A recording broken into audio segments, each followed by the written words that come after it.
Hey guys, welcome back to the channel. उम्मीद है आपकी प्रिपरेशन बहुत अच्छी चल रही होगी। ये तीसरा मॉक टेस्ट है। उम्मीद है आपने पहले दो मॉक टेस्ट जरूर दिए होंगे। अगर नहीं दिए हैं तो डिस्क्रिप्शन में आपको लिंक मिल जाएगी, वहां से आप उन दो मॉक टेस्ट को दे सकते हो, क्योंकि उनका लेवल इसके मुकाबले में कम है। तो सबसे पहले वहां पे आप मॉक टेस्ट दे दो, वो कमी पेशन जो भी आपकी रह जाती है उनको पूरा करो, रिवाइज करो दोबारा से, फिर ये मॉक टेस्ट आपको देना है। अपने साथ कोई कॉपी पेन रख लेना, साथ में फोन पे एक टाइमर ऑन कर देना, ताकि आपको उतना ही टाइम लगना चाहिए जितना टाइम आपको वहां पे एग्जाम में लगता है।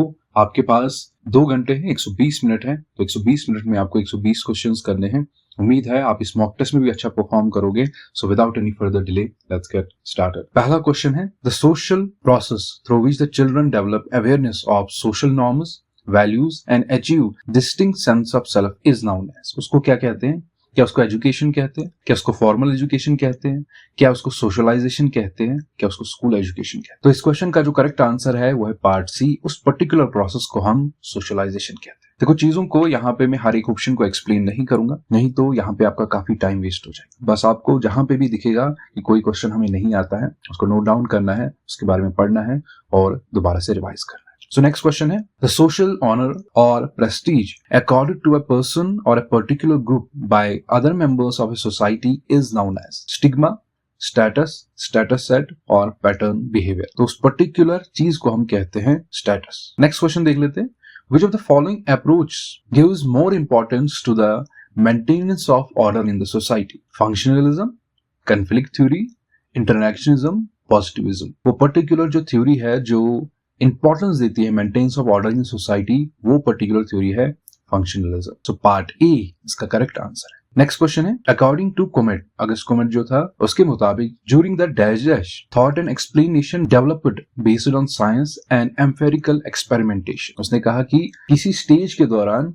जो थॉट्स एंड एक्सप्लेनेशन डेवलप होती है वो साइंस और एम्पेरिकल एक्सपेरिमेंटेशन पे बेस होता है। वो कौन सी स्टेज थी वो आपको बोलना है। Theological stage, metaphysical stage, positive stage और डायनेमिक स्टेज। तो पर्टिकुलर स्टेज होती है positive stage. So part C इसका करेक्ट आंसर है। नेक्स्ट क्वेश्चन है, फॉर डकियम, ये एक सोशियोलॉजिस्ट थे, dash dash is a complex division of labour that underpins the industrial economics of a modern society where everyone is independent, organic, solidarity, mechanical solidarity, integrated solidarity और individualised सॉलिडेटरी। सो इस question का जो correct answer है वो है part ए, organic सॉलिडेटरी। Next question की तरफ बढ़ते हैं, अकॉर्डिंग टू टोनीज गिज़लस्काफ्ट रेफर्स टू। गिज़लस्काफ्ट का क्या मतलब है? यहाँ पे जो पर्टिकुलर वर्ड है वो है गिज़लस्काफ्ट। तो ऑप्शंस क्या क्या है? Small, rural, tightly knit communities, associational, impersonal, industrial society, kin group और हाउस होल्ड। तो इस क्वेश्चन का जो करेक्ट आंसर है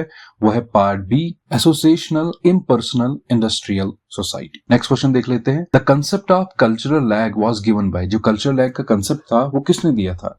ऑकबर्न, रेडफील्ड, टाइलर, मॉर्गन। तो इस क्वेश्चन का जो करेक्ट आंसर है वो है पार्ट ए, ऑकबर्न ने ही कल्चरल लैग का कंसेप्ट दिया था। नेक्स्ट क्वेश्चन है, the classic study folkways was authored by Sumner, Marriott, Ogburn, Redfield. तो क्वेश्चन नंबर 8 का जो करेक्ट आंसर है वो है part A, Sumner. I hope यहां तक आप अच्छा परफॉर्म कर रहे होंगे। सो नेक्स्ट क्वेश्चन देख लेते हैं, caste status is known as. Caste status को क्या कहते हैं? Achieved status, ascribed status, economic status और रॉयल स्टेटस। तो कास्ट स्टेटस को कहते हैं हम ascribed status. So part B इसका करेक्ट आंसर। नेक्स्ट क्वेश्चन है, who was the founder of psychoanalysis. Psychoanalysis का फाउंडर कौन था? Herbert Mead, Charles Cooley, Sigmund Freud, Karl Marx. इस क्वेश्चन का जो करेक्ट आंसर है वो है part C, Sigmund Freud. Next question है, which sociologist has characterized society as a web of social relationships?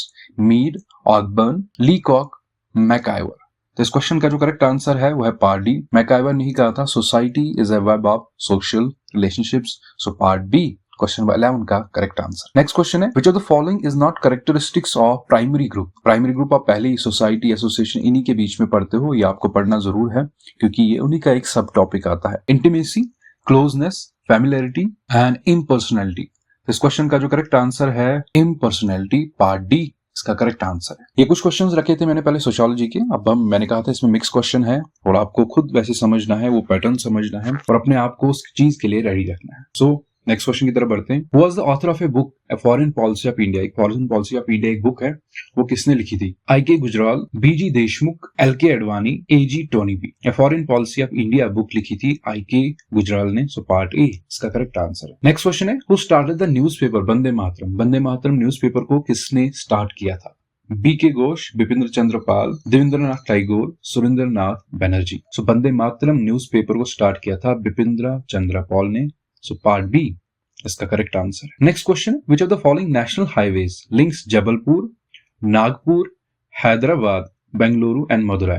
इन जगहों को कौन सा हाईवे आपस में लिंक करता है, कनेक्ट करता है? नेशनल हाईवे 5, 7, 9 और 11। तो इस क्वेश्चन का जो करेक्ट आंसर है वो है नेशनल हाईवे 7 इन पर्टिकुलर जगहों को आपस में लिंक करता है। नेक्स्ट क्वेश्चन है, who was the founder of India home rule society? की इसको किसने इसको फाउंड किया था? श्यामजी कृष्ण वर्मा, विक्रम दामोदर, टी.एन. दास, मदन लाल डिंगरा। तो इंडिया होम रूल सोसाइटी को श्याम जी कृष्णा वर्मा ने फाउंड किया था, सो पार्ट ए इसका करेक्ट आंसर है। मैं आपको बार बार बोलता हूं, अगर किसी क्वेश्चन में आपको सोचने में टाइम लगता है, आपके पास 120 मिनट है। बेशक ये मॉक टेस्ट 120 से कम रिकॉर्ड होते हैं, लेकिन आप अपना टाइम ले सकते हो, वीडियो को पॉज कर सकते हो, अपना टाइम ले सकते हो, पेपर में अपना आंसर लिखना है और जब मैं आंसर बोलूंगा उसके साथ मैच करना है। नेक्स्ट क्वेश्चन देख लेते हैं, who was the member of Rajya Sabha when the first appointed as the prime minister of India? Lal Bahadur Shastri, Charan Singh, Morarji Desai, Indira Gandhi. तो उस टाइम पे राज्यसभा की जो मेंबर थी एक तरह से, वो पार्ट डी इंदिरा गांधी।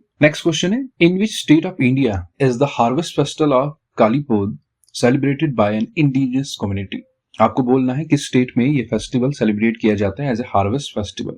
उड़ीसा, मध्य प्रदेश, झारखंड, कर्नाटका। तो ये पर्टिकुलर फेस्टिवल कर्नाटका में सेलिब्रेट किया जाता है as a harvest festival, so part D इसका करेक्ट आंसर है। नेक्स्ट क्वेश्चन देख लेते हैं, which among the following was the viceroy of India during the Quit India Movement in 1942? Quit India Movement के दौरान वाइसरॉय ऑफ इंडिया कौन था? Lord Linlithgow, Lord Wavell, Lord Mountbatten, Lord Irwin. तो इस question का जो करेक्ट आंसर है part है लॉर्ड लिनलिथगो। नेक्स्ट क्वेश्चन देख लेते हैं, Fatehpur Sikri was founded as the capital of Mughal empire by Babur, Humayun, Jahangir, Akbar. इस क्वेश्चन का जो करेक्ट आंसर है वो है पार्ट डी, अकबर ने इसको फाउंड किया था as a capital of Mughal empire. Next question है, which state does not share its boundary with Myanmar? Myanmar के साथ कौन सी स्टेट बाउंड्री शेयर नहीं करती है? हमेशा आपको याद रखना, इसे नॉट वाले क्वेश्चन अक्सर पूछे जाते हैं जहां पे 3 ऑप्शन उसके फेवर में होते हैं, एक ऑप्शन उसके फेवर में नहीं होता है। अरुणाचल प्रदेश, मिजोरम, मणिपुर, सिक्किम। तो इस क्वेश्चन का जो करेक्ट आंसर है वो है सिक्किम।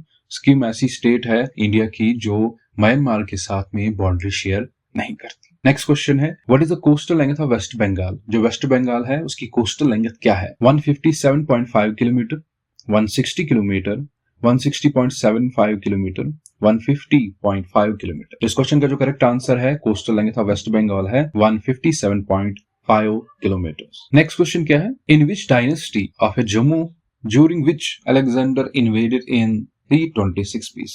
आपको बोलना है कि जब अलेक्जेंडर ने इन्वेड किया 326 BC में जम्मू पे, उस टाइम पे यहाँ पे कौन सी डायनेस्टी थी? राय डायनेस्टी, राजा बोध डायनेस्टी, देव डायनेस्टी, धरण डायनेस्टी। इस क्वेश्चन का जो करेक्ट आंसर है वो है पार्ट बी, उस टाइम जम्मू में थी जब अलेक्जेंडर ने यहाँ पे इन्वेड किया था। नेक्स्ट क्वेश्चन है, सुरु river forms the western and northern boundary of which mountain range? एक माउंटेन रेंज इन 4 में से है, उसकी जो वेस्टर्न एंड नॉर्दर्न बाउंड्री है वो सुरु रिवर बनाती है। Zanskar range, greater Himalayan range, Karakoram range और लद्दाख रेंज। जंस्कार रेंज ही वो पर्टिकुलर माउंटेन रेंज है जिसकी वेस्टर्न और नॉर्दर्न बाउंड्री सुरु रिवर आती है। नेक्स्ट क्वेश्चन है, bauxite is found in which of the following districts of Jammu and Kashmir? किन सारे डिस्ट्रिक्ट्स में बॉक्साइट पाया जाता है सबसे ज्यादा? बारामूला, डोडा एंड उधमपुर, अनंतनाग, रामबन एंड उधमपुर। तो बॉक्साइट जम्मू कश्मीर के रामबन और उधमपुर डिस्ट्रिक्ट में पाया जाता है। नेक्स्ट क्वेश्चन देख लेते हैं, the national agriculture market scheme NAMC was launched in which year? किस ईयर में इसको लॉन्च किया गया था? 2016, 17, 19 और 18। इस पर्टिकुलर स्कीम को लॉन्च किया गया था 2016, सो पार्ट ए क्वेश्चन नंबर 26 का करेक्ट आंसर। आई होप यहाँ तक आप अच्छा परफॉर्म कर रहे होंगे। आप देख सकते होंगे यहाँ पे एज पर माय ओपिनियन मैंने लेवल अच्छा रखा है ताकि आप चीजों को थोड़ा अलग थलग से देखो। पहले 2 मॉक टेस्ट इसके मुकाबले में इजी थे, धीरे धीरे जो भी मॉक टेस्ट में लाऊंगा उनका लेवल पहले से थोड़ा अच्छा ही होगा। सो नेक्स्ट क्वेश्चन है, Nangli Sahib gurdwara was built by dash dash in 1803। ये जो नानगली साहिब गुरुद्वारा है इसको किसने बनाया था? गुरु गोविंद सिंह, ठाकुर बाई मेला सिंह, तेग बहादुर सिंह, नाना प्रभु। तो नानगली साहिब गुरुद्वारा को ठाकुर बाई मेला सिंह ने बनाया था इन 1803। सो पार्ट बी इसका करेक्ट आंसर। नेक्स्ट क्वेश्चन है, व्हाई इज उत्तर बहनी नेम्ड एज सच? उत्तर बहनी एक इलाका है, जम्मू से कुछ इलाके दूर पड़ता है, ये उसको उत्तर बहनी क्यों कहते हैं? Due to its location in the northern India, because of the flow of Diwak river in the northerly direction, named after a local deity or named after a historical figure। तो उत्तर बहनी को ये जो नाम पड़ा है वो पड़ा है because of the flow of दिवाक river in the northerly direction। So part B इसका करेक्ट आंसर। नेक्स्ट क्वेश्चन है, which tribe ruled over Srinagar during the 6th century following King Vikramaditya rule? कौन सी ट्राइब थी वो? हंस, कुशन्स, मौर्यंस और six. Particular tribe हंस की tribe थी। सो पार्ट ए इसका करेक्ट आंसर। नेक्स्ट क्वेश्चन है, which of the following rivers is considered the lifeline of Ganderbal district?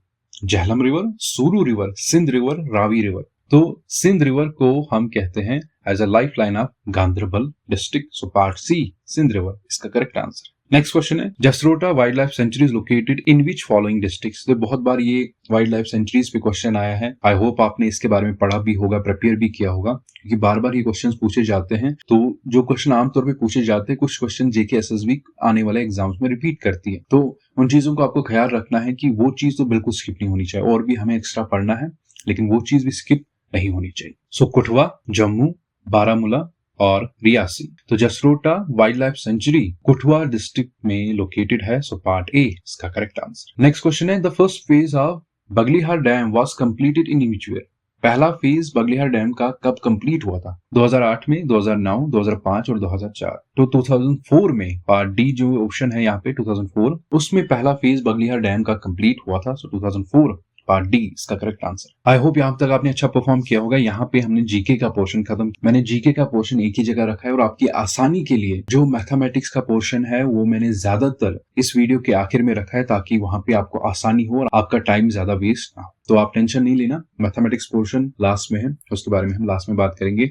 यहाँ तक आपके जीके का पोर्शन खत्म हो जाता है, यहाँ से हम इंग्लिश के क्वेश्चन देखेंगे। क्वेश्चन क्या है, what is the synonym of eager? बहुत आसान क्वेश्चन है जनरल इंग्लिश का। क्लेवर, एंथुसियास्टिक, क्यूरियस और स्मूथ। हमें पता है जो ईगर का मतलब होता है वो है क्यूरियस, कोई क्यूरियस होता है किसी चीज के बारे में। सो पार्ट सी इसका करेक्ट आंसर। नेक्स्ट क्वेश्चन है, what is the antonym of autonomy? तो एटोनमी का जो एंटोनियम है वो क्या है? सबमिसिवनेस, डिपेंडेंस, सबऑर्डिनेशन और स्लेवरी। तो एटोनमी का जो एंटोनियम है वो है पार्ट बी में mention dependence. So part B इसका करेक्ट आंसर। नेक्स्ट क्वेश्चन है, what is the idiom to meet one's Waterloo mean? To meet one's Waterloo का क्या मतलब है? To die N ignorable death, to meet a strong adversary, to die fighting और to meet one's final defeat. तो to meet one's Waterloo का मतलब है to meet one's final defeat. So part D इसका करेक्ट आंसर। क्वेश्चन नंबर 36 है, choose the correct verb form to complete the sentence. आपको क्या करना है, यहाँ पे जो ये ब्लैंक स्पेस है, आपको यहाँ पे correct form of verb choose करनी है और बोलना है यहाँ पे क्या आएगा। By this time next year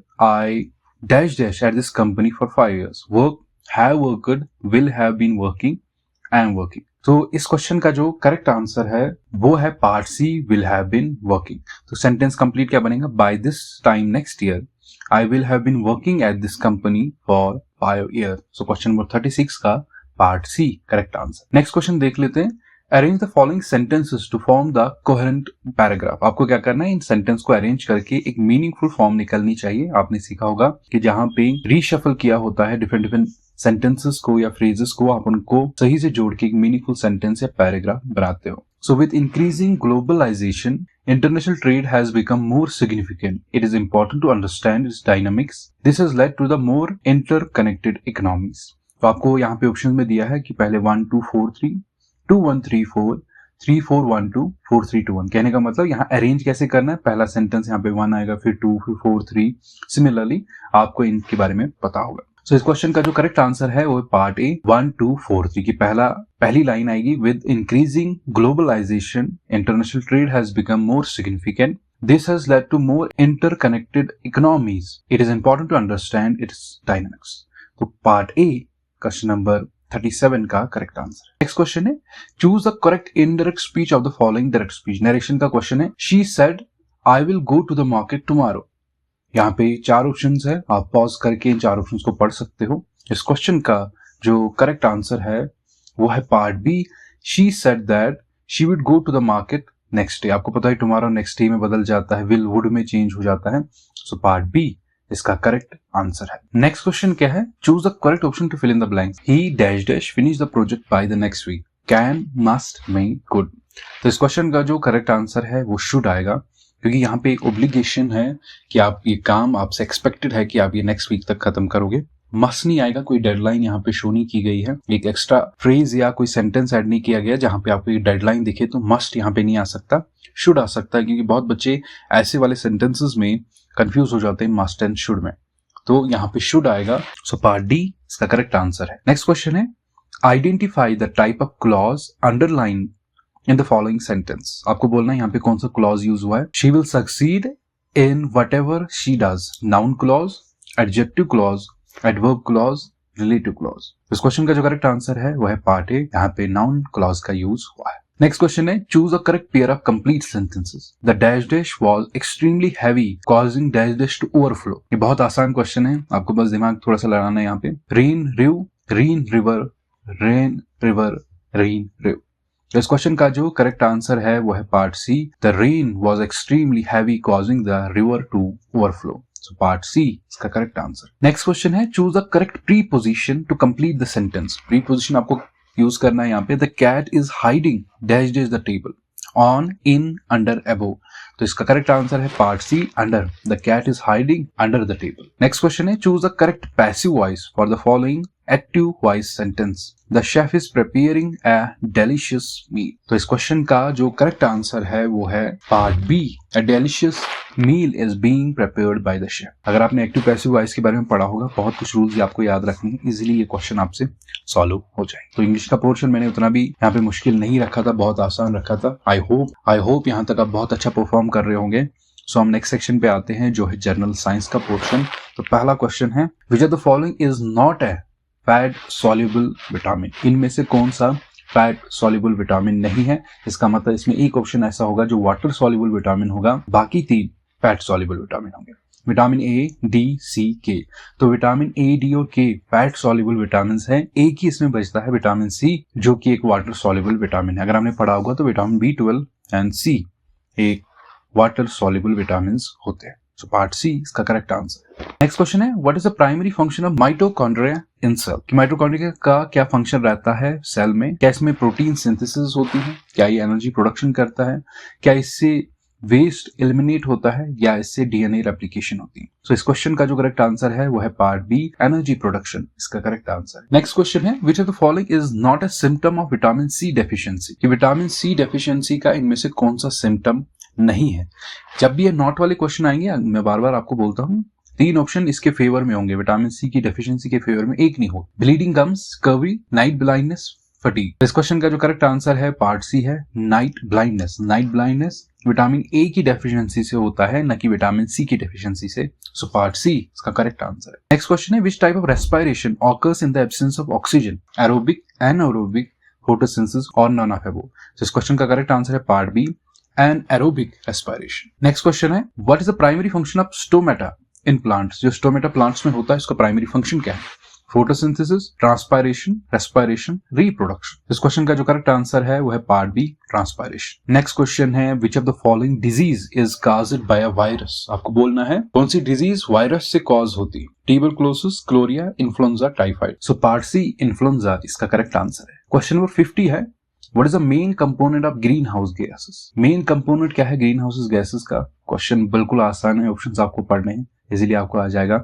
बार बार ये क्वेश्चन आता है। जिस क्वेश्चन का जो करेक्ट आंसर है वो है कार्बन डाइऑक्साइड। नेक्स्ट क्वेश्चन है which of the following is a non communicable disease. Non communicable फैलती नहीं है। Malaria, diabetes, tuberculosis, influenza. तो मलेरिया, ट्यूबरकुलोसिस और इन्फ्लुएंजा फैलते हैं, एक ही नहीं फैलती है वो है डायबिटीज। सो पार्ट बी इसका करेक्ट आंसर। नेक्स्ट क्वेश्चन है which vitamin is essential for the absorption of calcium in the body, A, D, C और ई। तो vitamin D is an vitamin जो एसेंशियल है for the absorption of calcium in the body. So part B इसका correct answer है। Last question जो general science से मैंने आपको पूछा है वो है सिंपल सा question, What is the primary function of vaccines? Primary function क्या है वैक्सीन्स का? To cure diseases, to prevent diseases, to diagnose diseases, to alleviate symptoms. तो इस क्वेश्चन का करेक्ट आंसर है to prevent diseases। इसीलिए वैक्सीन्स दी जाती है ताकि आने वाली डिजीज से अगर वो इन केस फैलती है तो उनसे आप बचे रहो। सो पार्ट बी इसका करेक्ट आंसर। सो नेक्स्ट क्वेश्चन है क्वेश्चन नंबर 54। यहाँ से आपका एक कंप्यूटर का सेक्शन स्टार्ट हो जाता है। विच component of a computer is responsible for storing data permanently. आपको बोलना है वो कौन सा कंपोनेंट है जिसमें परमानेंटली डाटा स्टोर होता है, सीपीयू, रैम, हार्ड ड्राइव, रोम। तो इस क्वेश्चन का जो करेक्ट आंसर है हार्ड ड्राइव वो सेक्शन होता है जहां पे आप परमानेंटली डाटा को स्टोर कर सकते हो। नेक्स्ट क्वेश्चन है what does a RAM stand for in computing. यहाँ पे आपको एक तरह से फुल फॉर्म बताना है, random access memory, read only memory, random algorithm memory और रियल टाइम एक्सेस मेमोरी। तो इस क्वेश्चन का करेक्ट आंसर है part A, random access memory. Next question है which of the following is an example of impact printer, dot matrix, laser, inkjet, thermal printer. Impact printer आपको बताना है, इसमें जो लेजर प्रिंटर, इंजेक्ट और thermal printer ये non impact printers में आते हैं। एक ही बचता है इसमें डॉट मैट्रिक्स प्रिंटर, लेकिन पार्ट ए इसका करेक्ट आंसर है। नेक्स्ट क्वेश्चन है which function key is commonly used to save the document MS Word. आपको बोला इन चार ऑप्शन में वो कौन सी की है जो एमएस वर्ड में डॉक्यूमेंट को सेव करने के काम आती है, F1, F2, F5, F12। इस क्वेश्चन का करेक्ट आंसर है फंक्शन की 12 जो होती है वो एमएस वर्ड में टू सेव द डॉक्यूमेंट के काम आती है। नेक्स्ट क्वेश्चन है व्हाट इज की लॉगर। की लॉगर का क्या मतलब है? A type of a virus, a type of antivirus software, a hardware device और a software program that records keystrokes। तो की लॉगर का काम होता है एक ऐसा सॉफ्टवेयर प्रोग्राम्स जो भी आप की टाइप करते हो उन की स्ट्रोक्स को रिकॉर्ड करता है। सो पार्ट डी इसका करेक्ट आंसर है। नेक्स्ट क्वेश्चन है what is the primary purpose of operating system, to manage hardware resources, to perform arithmetic calculations, to create documents, to design websites. तो operating system का जो correct answer है वो है part A, to manage hardware resources. अगर आपके system में operating system install नहीं होगा तो जो हार्डवेयर रिसोर्स होंगे आप उनको इफेक्टिवली यूज नहीं कर पाओगे। सो पार्ट ए इसका करेक्ट आंसर है। देखो ये क्वेश्चन बहुत ही इजी टू मॉडरेट में मानूंगा, ज्यादा ही मुश्किल क्वेश्चंस नहीं है, लेकिन कंप्यूटर साइंस के रिलेटेड मैंने 3 वीडियो चढ़ाए थे जिसमें मैंने बहुत अच्छे से डिटेल में उन वीडियोस में एमसीक्यू सेशंस करवाए हैं, लेकिन एक्सप्लेनेशन मैंने बहुत डिटेल में दी है। हर एक ऑप्शन के बारे में मैंने आपको बताया, वहां पे आपको कुछ सीखने को मिलेगा। उन वीडियोस को आप जरूर चेकआउट कर लो अगर आपको कंप्यूटर साइंस में थोड़ी बहुत और ज्यादा हेल्प चाहिए। वहां पे मैंने उन क्वेश्चंस को खाली आंसर नहीं किया है, उनकी एक्सप्लेनेशन बहुत डिटेल में दी है। 4 ऑप्शन है, चारों के 4 ऑप्शंस के बारे में मैंने आपको बताया। इन केस अगर आप वो भी देखना चाहते हो इस मॉक टेस्ट के बाद डिस्क्रिप्शन में आपको लिंक मिल जाएगी, वहां से आप चेकआउट कर सकते हो। आई होप यहाँ तक आप अच्छा परफॉर्म कर रहे होंगे। नेक्स्ट क्वेश्चन देख लेते हैं। Which are the following is an example of system software. आपको बोलना है इनमें से कौन सा वो पर्टिकुलर सॉफ्टवेयर है जिसको हम एक सिस्टम सॉफ्टवेयर कह सकते हैं। MS word, Adobe Photoshop, Windows 10, Google Chrome. देखो वर्ड, फोटोशॉप और क्रोम ये एप्लीकेशन सॉफ्टवेयर से एक ही बचता है, वो है विंडोज 10। ये एक ऑपरेटिंग सिस्टम है जो सिस्टम सॉफ्टवेयर के अंदर आता है। सो पार्ट सी इसका करेक्ट आंसर। नेक्स्ट क्वेश्चन है what is humanware in the context of computer. कि ह्यूमन वेयर का क्या मतलब है कंप्यूटर के लिहाज से आपको बोलना है। Software that control hardware operations, the physical component of a computer और the people who operate and interact with computers और the data processed by a computer. तो इस क्वेश्चन का जो करेक्ट आंसर है वो है the people who operate and interact with computers, उसी का मतलब है ह्यूमन वेयर। नेक्स्ट क्वेश्चन है how can information technology improve government service. किस तरह ये इंप्रूव कर सकता है गवर्नमेंट सर्विस को। इस क्वेश्चन का जो करेक्ट आंसर है वो है part C, by improving access to the information and services. Next question है which of the following is an example of output device. Output device की इनमें से कौन सी एग्जाम्पल है? Keyboard, monitor, scanner, USB drive. आसान सा क्वेश्चन है, इसका करेक्ट आंसर है मॉनिटर। नेक्स्ट क्वेश्चन है 0.45 के ऊपर बार, ये खाली 5 के ऊपर बार है। Can be written as in the form of P by Q as। आपको बोलना है कि 0.45 के ऊपर बार को हम P by Q की फॉर्म में कैसे लिख सकते हैं।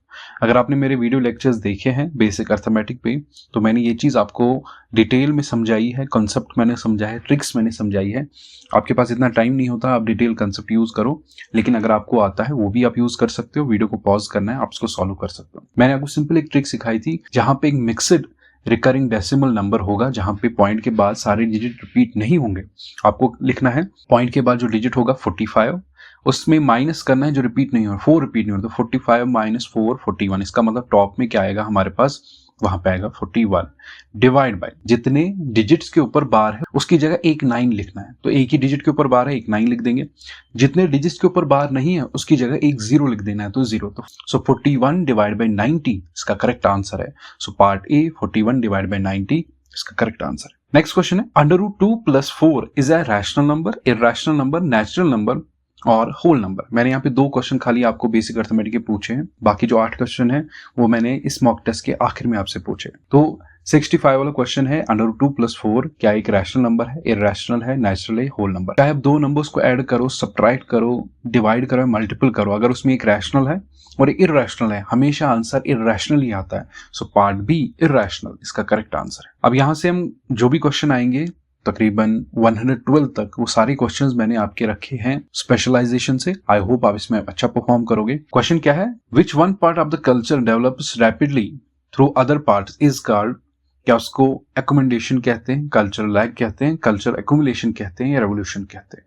तो क्वेश्चन नंबर 66 का जो आंसर है वो है पार्ट बी, उसको हम कल्चरल लैग कहते हैं। नेक्स्ट क्वेश्चन है a natural growth occurs in association, institution, organisation और नन ऑफ एबोव। सो इस क्वेश्चन का जो करेक्ट आंसर है पार्ट बी है एन इंस्टीट्यूशन। नेक्स्ट क्वेश्चन है an institution is an organized system and social relationships which embody certain common values and procedures and meet certain basic needs of a society. Who said this? किसने ये चीज कही थी? Horton and Hunt, Karl Marx, Sorokin, none of above. इस question का जो correct answer है वो है Horton and Hunt. Next question है A matrilocal family consists of, इसमें क्या क्या आता है, residence with bride's mother, residence with male's parents, both of these, none of above। तो क्वेश्चन नंबर 69 का जो आंसर है वो है part A residence with brides mother. तो जो बीवी होती है उनके मदर्स के साथ वहां पे वो रहते हैं। सो पार्ट ए इसका करेक्ट आंसर है। नेक्स्ट क्वेश्चन है A patrilocal family consists of, पैट्री है वो मैट्री होम मदर है, तो यहाँ पे क्या आएगा, मेल की तरफ से जो पेरेंट्स आपके आएंगे, जो आपका फादर होगा उसकी तरफ से। तो residence with brides, residence with males parents, both of these. So इसका करेक्ट आंसर है यहाँ पे residence with males parents. Next question है इन फ्रेटर्नल पॉलीएंड्री, क्या होता है फ्रेटर्नल पॉलीएंड्री में, males marries the wife sister, female marries the husband brother, both of these और नन ऑफ एबोव। तो क्वेश्चन नंबर 71 का जो करेक्ट आंसर है वो है part B, female marries the husbands brother. Next question है the idea that society progress through distinct stage, theological, metaphysical and positive is attributed to. ऊपर हमने इसी चीज के बारे में बात की थी, वहां पे हमने ऑलरेडी आपको नाम बता भी दिया था क्वेश्चन में, जिसमें हमने पहले ही कुछ क्वेश्चंस किए थे। यहाँ पे आपको नाम बोला Karl Marx, Herbert Spencer, August Comte, Emile Durkheim. तो इस क्वेश्चन का जो करेक्ट आंसर है पार्ट सी है, ऑगस्ट कॉमेट। नेक्स्ट क्वेश्चन है which of the following focused on the social conflict and class struggle, Karl Marx, Robert K पियर्टन, Herbert Spencer, Emile Durkheim. इस question का correct answer है part A, Karl Marx. Next question है Who said there are 2 components in supernatural field? ये चीज किसने कही थी, Karl Marx, Robert के मियर्टन, हर्बर्ट स्पेंसर, इमाइल डर्कहेम। इस क्वेश्चन का जो करेक्ट आंसर है वो है पार्ट डी, इमाइल डर्कहेम ने कहा था there are 2 components in supernatural field। Next question है Who classified religion and magic as a sacred part and science as profane part? Karl Marx, Robert K Pierton, email डर्कहेम, मिलानोस्की। सो इस question का जो correct answer है वो है part D, Malinowski. Next question है who explains the theory of animism, Tylor, Robert K पियर्टन, Herbert Spencer, Emile Durkheim. इस question का जो करेक्ट आंसर है वो है पार्ट ए, टेलर ने थ्योरी ऑफ एनिमिज्म एक्सप्लेन की थी। सो पार्ट ए इसका करेक्ट आंसर है। नेक्स्ट क्वेश्चन है who said religion and magic are 2 ways of dealing with the major crisis of a life? Frazer, Robert K Merton, Merton, Herbert Spencer, Emile Durkheim. ये चीज कही थी Frazer ने कि religion magic are 2 ways of dealing with major crisis of life। तो Frazer इसका correct answer. Next question है who propose the idea of society and organism, किसने ये पर्टिकुलर आइडिया दिया था, Herbert Spencer, August Comte, Karl Marx और Sorokin. इसका correct answer है हर्बर्ट स्पेंसर ने दिया था idea of society and organisms. Next question है the evolutionary perspective draws dash dash of evolution and natural selection to explain how genders difference evolve, change order, Darwinian principles, progress, all of above। इस question का जो correct answer है वो है part E, Darwinian principles। तो complete sentence यहाँ पे क्या बनेगा, the evolutionary perspective draws on Darwinian principles of evolution and natural selection to explain how gender differences evolve. Next question है, dash dash is a generally recognized as a founding figure who gave as the core idea functionalism. Founding figure generally उसी को कहा जाता है, वो एक founding figure है जिसने फंक्शनलिज्म का आइडिया दिया था। Herbert Spencer, August Comte, Karl Marx, Emile Durkheim. इस क्वेश्चन का जो करेक्ट आंसर है पार्ट डी है, इमाइल डर्क्यूम। नेक्स्ट क्वेश्चन है, who coined the concept of organic and mechanic solidarity. किसने ये पर्टिकुलर कंसेप्ट दिया था?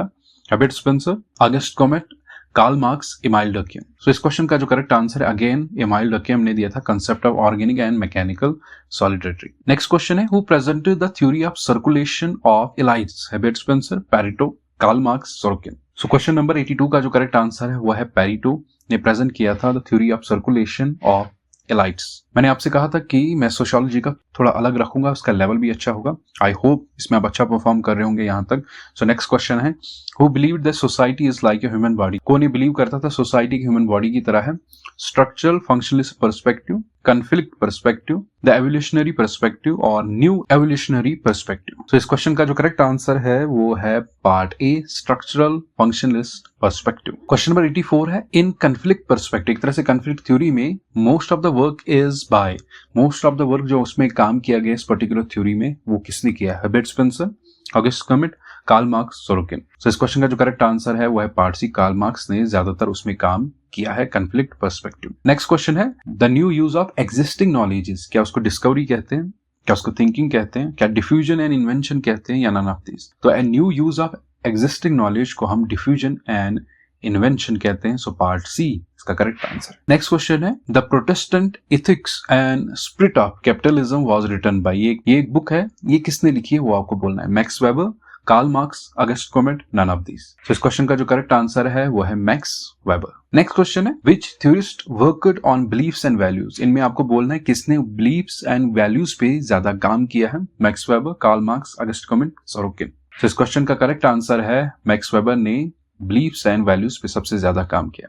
देखो इनमें से सभी लोगों ने अपनी जगह पे बिलीफ्स एंड वैल्यूज पे काम किया, लेकिन अलग अलग पर्सपेक्टिव से, लेकिन बिलीफ्स एंड वैल्यूज को ज्यादातर जिसने फोकस किया है वो है मैक्स वेबर। नेक्स्ट क्वेश्चन है, who said the chains of habits are too weak to hold a human spirit captive. किसने ये कहा था? Web Du Bois, Max Weber, Karl Marx, August Comte. तो ये चीज कही थी वेब ड्यू बोइस ने, पार्ट ए इसका करेक्ट आंसर है। नेक्स्ट क्वेश्चन देख लेते हैं, the caste system in India is an example of which type of social stratification. Caste system जो इंडिया में है वो किस सोशल स्ट्रेटिफिकेशन की एग्जांपल है? Meritocratic stratification, ascriptive stratification, stratification based on power alone और stratification based on wealth alone. इस question का जो करेक्ट आंसर है वो है पार्ट बी, एस्क्रिप्टिव स्ट्रेटिफिकेशन जो एस्क्राइब्ड स्टेटस पे डिपेंड होता है। इस बेस पे हमने अभी एक ऊपर एमसीक्यू भी किया है। सो नेक्स्ट क्वेश्चन है, who said the entire social structure of society is determined by economic factors. ये चीज किसने कही थी? Ian Robertson, Max Weber, Karl Marx, August Comte. तो इस क्वेश्चन का जो करेक्ट आंसर है, ये चीज कही थी कार्ल मार्क्स ने कि the entire social structure of a society is determined by economic factors. Next question देख लेते हैं, drug dependence mean. Drug dependence का क्या मतलब होता है? तो इस क्वेश्चन का जो करेक्ट आंसर है वो है part C, drug addict. So next question है, mugging, rape and burglary are examples of dash dash crime. ये किस क्राइम की एग्जाम्पल है? क्या ये ऑर्गेनाइज्ड क्राइम्स होते हैं, जर्नल क्राइम्स होते हैं, स्ट्रीट क्राइम्स और मॉडर्न क्राइम्स? तो ये जो एग्जाम्पल्स है सारे क्राइम्स की, ये एक एग्जाम्पल है स्ट्रीट क्राइम्स की। सो पार्ट सी इसका करेक्ट आंसर। नेक्स्ट क्वेश्चन है, illiteracy is high among. Illiteracy जो है ज्यादातर किस में पाई जाती है? Females, males, young people, old age people. तो हमें पता है यहाँ पे बहुत सारी डिस्क्रिमिनेशन इंडिया में होती है फीमेल्स के साथ में। पहले बहुत होती थी, इस टाइम मॉडर्न सोसाइटी में बहुत कम जगहों पे ऐसा होता है, लेकिन उस वजह से जो इलिटरेसी है फीमेल्स में ज्यादा है। सो पार्ट ए, फीमेल्स इसका करेक्ट आंसर है। नेक्स्ट क्वेश्चन है, which of the following indicates the prevalence of poverty? Crime, traffic accidents, flood, none of above. तो इस क्वेश्चन का जो करेक्ट आंसर है पार्ट ए है, क्राइम्स। इसलिए क्राइम्स क्योंकि जो बेचारे गरीब होते हैं बहुत सारे, उस केस में जब उनको रोजी रोटी भी नहीं मिल रही तो उस केस में वो ऐसे क्राइम्स की तरफ लग जाते हैं जहां पे वो इलीगल वे से पैसे कमाते हैं। सो पार्ट ए इसका करेक्ट आंसर है। उस पर्सपेक्टिव से यहाँ पे क्राइम्स इसका आंसर है या क्राइम इसका आंसर। नेक्स्ट क्वेश्चन है, the best method to decrease population growth is. जो बेस्ट मेथड है पॉपुलेशन को डिक्रीज करने का वो क्या है? Reduce migration, reduce death rate, reduce birth rate और नन ऑफ दीज। तो best way to decrease the population growth is to reduce birth rate, so part C इसका करेक्ट आंसर है। नेक्स्ट क्वेश्चन है, in which year family welfare program is implemented as community needs assessment approach CNAA। इस family welfare programme जो था उसको implement किया गया as community needs assessment approach, किस साल में ये किया गया? 1980, 81, 86, 1996। तो इसका करेक्ट आंसर है पार्ट डी, 1996। नेक्स्ट क्वेश्चन है, population density mean. Population density का क्या मतलब है? पॉपुलेशन पर स्क्वायर मीटर, पॉपुलेशन पर स्क्वायर यार्ड, पॉपुलेशन पर स्क्वायर माइल और पॉपुलेशन पर किलोमीटर। देखो हमें पता है कि पॉपुलेशन डेंसिटी को हम पर स्क्वायर मीटर भी नापते हैं, पर यार्ड नहीं नापते हैं, लेकिन पर स्क्वायर माइल भी और पर किलोमीटर भी। लेकिन सबसे बेस्ट जिसका तरीका है मेजर करने का और जो ऑफिशियली इसको मेजर किया जाता है पॉपुलेशन डेंसिटी को, वो किया जाता है पॉपुलेशन पर स्क्वायर माइल से। सो पार्ट सी इसका करेक्ट आंसर है पॉपुलेशन पर स्क्वायर माइल। नेक्स्ट क्वेश्चन है, social stratification describe. Social stratification किस चीज को डिस्क्राइब करता है इन चार ऑप्शन के मुताबिक? Relation of man to society, status and roles in a group, roles of individuals in a society और डिविजन्स ऑफ वर्क और डिवीजन ऑफ वर्क। तो इस क्वेश्चन का जो करेक्ट आंसर है part B, status and roles in a group. Next question है, juvenile डिलिंक्वेंसी means. ये जुवेनिल डिलिंक्वेंसी का क्या मतलब है? Professional criminal, armed robbery, young offender of age less than 18 years, murder of a aggravated assault. तो इस क्वेश्चन का जो करेक्ट आंसर है वो है part C, young offender of age less than 18 years. So जो 100 वाला क्वेश्चन है वो है, juvenile justice act for India actually came in effect in 2000, 2002, 3, 4। तो इस क्वेश्चन का जो करेक्ट आंसर है वो पार्ट है 2000 में जुवेनिल जस्टिस एक्ट इंडिया में इफेक्ट में आया। नेक्स्ट क्वेश्चन है, the environmental protection act was passed in the year. जो एनवायरमेंटल प्रोटेक्शन एक्ट था वो किस साल में पास हुआ? 1960, 70, 86, 85। सो इस क्वेश्चन का करेक्ट आंसर है 1986 में एनवायरमेंटल प्रोटेक्शन पास हुआ। उम्मीद है यहाँ तक आप अच्छा परफॉर्म कर रहे होंगे और इस MCQ सेशन से इंशाल्लाह आपको बेनिफिट ही मिलेगा, कोई भी आपका नुकसान नहीं होगा। हो सकता है कोई क्वेश्चन इसी से आ जाए, हो सकता है इसके रिलेटेड कोई क्वेश्चन आ जाए और उस बेस पे जब आप नोट्स में वो चीज ऐड करोगे, रिवाइज करोगे तो इंशाल्लाह आपकी मेहनत जाया नहीं हो जाएगी। सो नेक्स्ट क्वेश्चन है, according to world health organisation, India's average PM 2.5 concentration in 2003 was much higher than the recommendation safe limit. Twice the limit, 5 times the limit, 10 times the limit, 20 times the limit. तो इस question का जो correct answer है वो है part C, 10 times the limit. Next question है, the word poverty is derived from। जो word poverty है किस वर्ड से डिराइव हुआ है? लैटिन वर्ड, ग्रीक, इंग्लिश और फ्रेंच। जो पोवर्टी ओरिजिनली डिराइव हुआ है वो एक फ्रेंच वर्ड से डिराइव हुआ है। So part D, French word इसका करेक्ट आंसर है। नेक्स्ट क्वेश्चन है, while dealing with the individual problems we have to deal with। हमें किससे डील करना पड़ता है? Reaction, experiences, action. तो हमें इन तीनों चीजों से डील करना पड़ता है। So part D, all of above इसका करेक्ट आंसर है। नेक्स्ट क्वेश्चन काफी अच्छा क्वेश्चन है कि garden city means. Garden city हम किसको कहते हैं?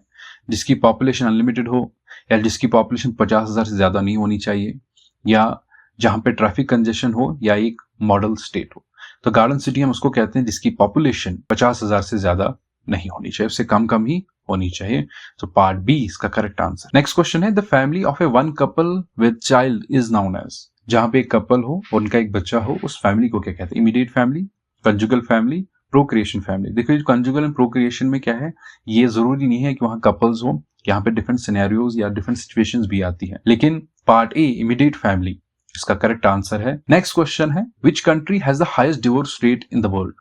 कि वो कौन सी कंट्री है जहां पे सबसे ज्यादा डिवोर्स रेट पाए जाते हैं? Japan, Maldives, Germany, China. तो इस क्वेश्चन का जो करेक्ट आंसर है वो मालदीव्स वो कंट्री है जहां पे हाईएस्ट डिवोर्स रेट पाया जाता है पूरे वर्ल्ड में। नेक्स्ट क्वेश्चन है, अकॉर्डिंग टू डक्यूम ए चर्च क्या होता है? डक्यूम के मुताबिक भी एक चर्च क्या होता है? Is an organised group practising sacred beliefs, has little emphasis on personal conversation, is a large highly organized religious group, all of above। तो इस क्वेश्चन का जो करेक्ट आंसर है वो है पार्ट ए। डक्यूम के हिसाब से एक चर्च एक ऑर्गेनाइज्ड ग्रुप होता है जहां पे सैक्रेड बिलीफ्स को प्रैक्टिस किया जाता है। नेक्स्ट क्वेश्चन है, in India the rate juvenile delinquency is relatively low होती है, हाई होती है, मीडियम या नॉन अबव। तो इंडिया में जो जुवेनिल डेलिकेंसी है, अभी हमने उसका मतलब ऊपर सीखा, वो रिलेटिवली बहुत हाई है। सो पार्ट बी इसका करेक्ट आंसर। नेक्स्ट क्वेश्चन है, the term juvenile delinquency was coined firstly in the year. कब ये टर्म दी गई थी, किस साल में? 1999, 1799, 1899, 1750। सो इस क्वेश्चन का जो करेक्ट आंसर है वो है 1899 में ये पहली बार ये टर्म दी गई थी। नेक्स्ट क्वेश्चन है, डिलिगेंसी मीन्स, डिलिगेंसी का क्या मतलब, खाली डिलिगेंसी, जेवेनियल डिलिगेंसी का नहीं, खाली इस पर्टिकुलर वर्ड का। Misbehaviour, negligence, law breaking, all of these. तो इस क्वेश्चन का जो आंसर है पार्ट सी है, लॉ ब्रेकिंग। यहाँ पे जो आपकी स्पेशलाइजेशन का लास्ट क्वेश्चन है वो है who defined joint family as a group of people who generally lives under one roof, who eat food cooked at one hearth, who hold property in common, and who participate in common worship and are related to each other as particular type of kindred. Name of Irawati Karve, Kohli और सिरनीवा। इस question का जो correct answer है part B है। इरावती कावी ने particular definition दी थी joint family की, सो part B इसका करेक्ट आंसर है। आई होप यहाँ तक आपने बहुत अच्छा परफॉर्म किया था। मैंने आपको बताया था यहाँ पे थोड़ा बहुत चीजें अलग होगी, टफ होगा पहले से स्पेशलाइजेशन। बाकी का जो लेवल है मैंने एज इट इज रखा था, ज्यादा फर्क नहीं था उनमें, लेकिन सोशियोलॉजी का पोर्शन जो आपकी स्पेशलाइजेशन का पोर्शन है उसमें मैंने लेवल अच्छा रखा ताकि आपको हेल्प मिल सके, आप नई चीजें सीखने को मिले। आपको जो भी चीज आपने नई सीखी होगी मुझे उम्मीद है आपने साथ साथ में उसको नोट भी किया होगा अपने आंसर्स के आगे में, ताकि आप नेक्स्ट टाइम जब रिवाइज करो ये चीजें आपसे स्किप ना हो। अब आपको रीजनिंग एंड एप्टीट्यूड के 8 क्वेश्चन बचे, हम वो लास्ट 8 क्वेश्चन करेंगे, तो फाइनली फिर आप अपना स्कोर कमेंट्स में जरूर मेंशन करना। अब जो नेक्स्ट क्वेश्चन है 113 की look at this series 2,1, 1 divide by 2, 1 divide by 4। आपको नेक्स्ट बोलना है कि यहाँ पे क्या आएगा, what is the number should come next. यहीं पे लिखा है कि नेक्स्ट में क्या आएगा, 1 divide by 3, 1 divide by 8, 2 divide by 4, 1 divide by 6। सबसे पहले मैं आपको इस क्वेश्चन का करेक्ट आंसर बता देता हूं, वह है पार्ट बी। आप इसको पॉज करके आंसर निकाल सकते हो। इन केस अगर आपने पॉज करके इसका आंसर नहीं निकाल पाए हो तो यहाँ पे मैंने मेंशन कर दी है कि किस तरह से इसको निकालना है। अगर हम पहले 4 से 2 को डिवाइड करें, 4 से 2 को डिवाइड करें और जो नेक्स्ट नंबर आता है उन सभी को 2 से डिवाइड करते जाए, एक ही पैटर्न फॉलो करें। 4 divide by 2, 2, 2 divide by 2, 1, 1 divide by 2 मतलब 1 divide by 2, 1 divide by 2 divide by 2, वो 2 मल्टीपल हो जाएगा 1 डिवाइड बाई 4। तो नेक्स्ट नंबर क्या आएगा, 1 डिवाइड बाई 4 डिवाइड बाई 2, तो 4 2 आर 8, तो 1 डिवाइड बाई 8 यहाँ पे नेक्स्ट नंबर आएगा। सो 1 डिवाइड बाई 8 पार्ट बी इसका करेक्ट आंसर। इसके आगे भी अगर आपको निकालना हो तो 1 divide by 8 divide by 2, 1 divide by 16, इसी तरह इंक्रीज होता जाएगा। इसके बाद फ्रैक्शन में ही ज्यादातर नंबर्स आएंगे। सो पार्ट बी इसका करेक्ट आंसर है। नेक्स्ट क्वेश्चन मैंने आपको लेटर सी से पूछा है, QAR RAS SAT TAU। आपको बोलना है यहाँ पे क्या आएगा, ऑप्शंस क्या है, UAV UAT TAS TAT। देखो अब अगर आप क्लोजली देखोगे यहाँ पे QA, यहाँ सभी में जो सेंटर वाला पार्ट है वो A है, इसका मतलब यहाँ पे भी सब में A है, तो एक तो क्लियर हो गया। अब हम देखेंगे क्वेश्चन कैसे है। देखो QR फिर अगेन R रिपीट हुआ, RS अगेन RS रिपीट हुआ, ST TU। इसका मतलब बीच वाले लेटर को छोड़ के ये जो लेटर्स है यहाँ पे ये सीधा सीरीज में चले QR, लेकिन यहाँ पे जो एंड वाला लेटर है यहाँ पे वो स्टार्टिंग वाला लेटर है, लेकिन फिर से सीरीज में चला RS। अब यहाँ पे क्या है, स्टार्टिंग लेटर S है, तो ST अगेन TU। अब अगेन ये U यहाँ पे रिपीट होगा, U बीच में हमें पता है A ही आएगा क्योंकि सब जगह A चला, तो UA यहाँ पे 2 ऑप्शन है, इसका मतलब वो 2 ऑप्शन तो यहाँ पे पहले ही गलत हो गए। अब यहाँ पे 2 ऑप्शन बचे, UAV UAT। हमें पता है हमें सीरीज में चलना है, तो TU तो आ गया, U के बाद आता है V, तो UAV पार्ट A इसका करेक्ट आंसर है। सो यहाँ पे मैंने एक्सप्लेनेशन भी मेंशन कर दिया, आप इसको पॉज करके पढ़ सकते हो। नेक्स्ट क्वेश्चन देख लेते हैं। In the first 10 overs of A cricket game the run rate was only 3.2। What should be the run rate in the remaining 40 hours to reach the target of 282 runs? इस question का जो correct answer है मैं पहले ही बता देता हूं ताकि आप पॉज करके इसका आंसर निकालो, वो है 6.25। सबसे पहले ये चीज आपको निकालनी है कि रन रेट अगर 3.2 है, 10 आवर्स हो गए हैं, तो रन्स कितने बन रहे हो, तो 3.2 इंटू 10, वहां से आपको पता चलेंगे कि पहले 10 ओवर में रन कितने बने। फिर ये कह रहा है कि रन रेट निकालो बाकी 40 आवर्स की। सबसे पहले तो हमें रन पता होनी चाहिए कि बाकी 40 आवर्स में रन कितने होंगे। टोटल अगर 282 है, माइनस कर देंगे पहले 10 ओवर्स में कितने रन बन गए, डिवाइड बाय 40 कितने आवर्स बचे हैं, ये आएगा 250 डिवाइड बाय 40। आंसर यहाँ पे आता है 6.25।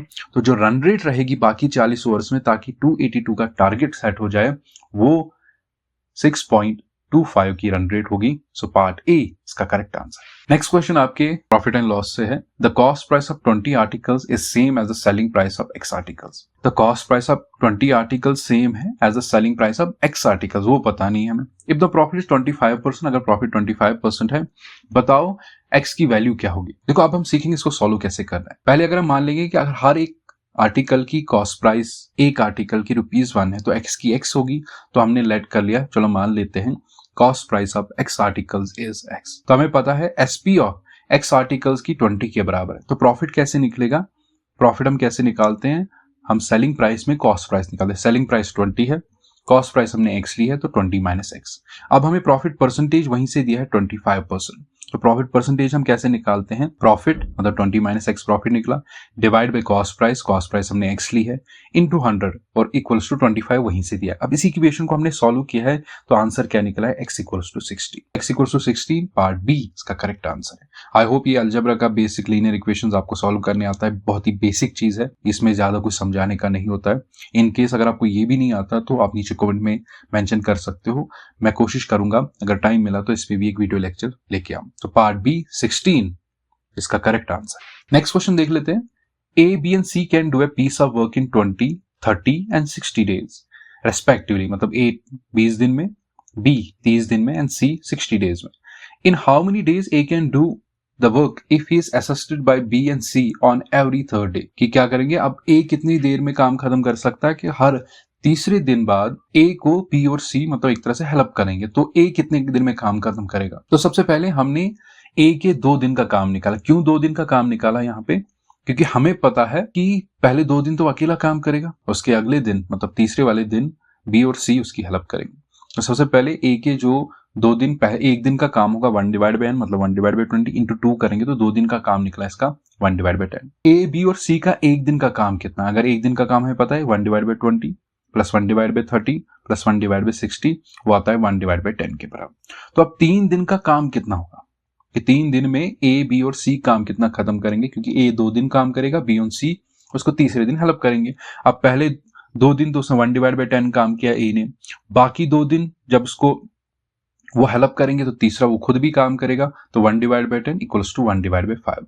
तो 1 डिवाइड बाय वर्क डन 3 दिन में होगा, तो होल वर्क कितना होगा? 5 इंटू 3 15 डेज में ये काम खत्म होगा। अगर इसी तरह से ए 2 दिन काम करेंगे, तीसरे दिन वो हेल्प करेंगे, वो 2 दिन काम करेगा, तीसरे दिन वो हेल्प करेंगे, तो इस तरह से ए क्या करेगा? 15 दिन में इस काम को खत्म कर देगा। सो पार्ट बी 15 डेज इसका करेक्ट आंसर। क्वेश्चन नंबर 118 मैंने आपसे टाइम एंड डिस्टेंस से ट्रेन पे पूछा है। A train 125 metre long passes a man.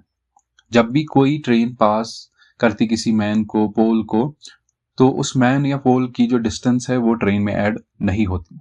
runs at 5 km per hour in the same direction in which train is going in 10 seconds. The speed of train is, आपको speed बतानी है train की कितनी होगी। Train की जो एक तरह से लंबाई दी है, यहाँ पे वो उसको पास कर रही है 10 सेकंड में। ये जो 5 किलोमीटर पर आवर है वो उसी डायरेक्शन में जिस टाइम ट्रेन गा रही, मतलब ये वो आदमी है जो 5 किलोमीटर पर आवर की स्पीड से भाग रहा है।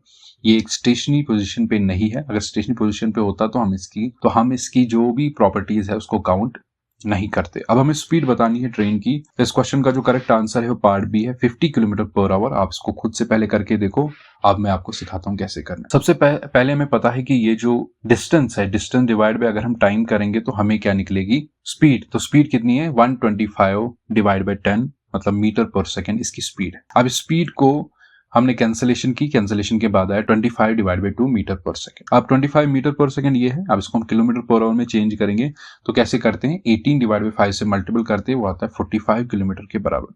अब हमें क्या करना है? हमें बस रिलेटिव स्पीड निकालनी है। तो अगर स्पीड ट्रेन की x है, रिलेटिव स्पीड क्या होगी? x minus 5। हमें क्या करना है? वो जो आदमी 5 किलोमीटर पर आवर पे भाग रहा है उसकी स्पीड हमें कम कर देनी, क्योंकि सेम डायरेक्शन में जा रहे हैं, स्पीड को माइनस कर देना है। तो x minus 5 relative speed already हमने ऊपर निकाली कि स्पीड कितनी है? 45। तो x माइनस 5 इक्वल्स टू 45, ये माइनस 5 उधर जाएगा, बनेगा x equals to 50 kilometre per our.